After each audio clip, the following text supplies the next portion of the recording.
The File Types tab shows you the files that are already registered. All files with the same extension will be associated with the same application. For example, any image with an extension of .bmp is registered with the MS Paint application. That means when you double-click on a file with the .bmp extension, the MS Paint program will automatically load and display the .bmp image. Let's view the registry details for Good! As you can see, files with the extension of .aif will be opened by Windows Media Player.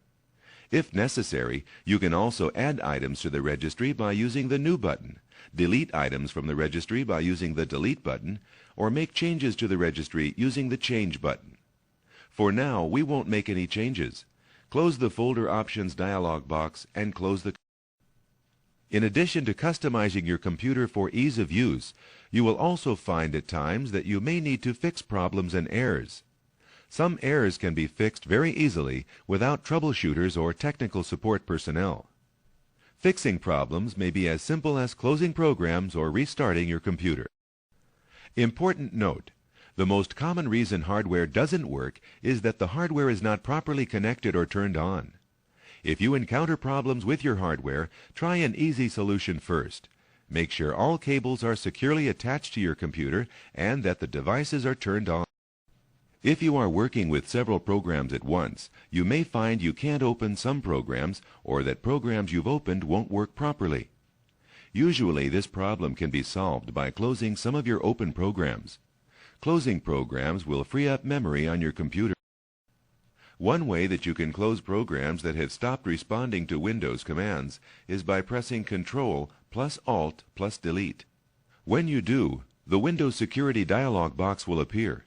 Clicking the Task Manager button will open the Windows Task Manager dialog box as shown here.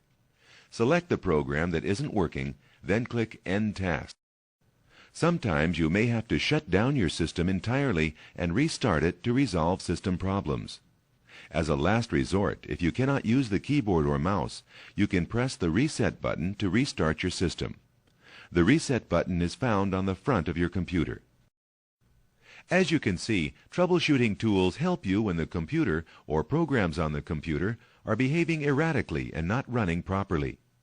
Windows also includes tools that are designed to keep your system error-free and performing optimally. Over time, your hard drive can get filled with old files. Files may get scattered over the drive, or the drive may become physically damaged. Maintaining your hard drive keeps it running at peak efficiency. The Disk Cleanup tool makes maintaining your hard drive easy. Disk Cleanup scans your drive for unnecessary files, such as temporary internet files and files in the recycle bin, and then lets you delete them permanently. Good! The Select Drive dialog box has opened. To continue, choose the drive whose files you want to clean up. For this exercise, we'll accept the default, hard drives.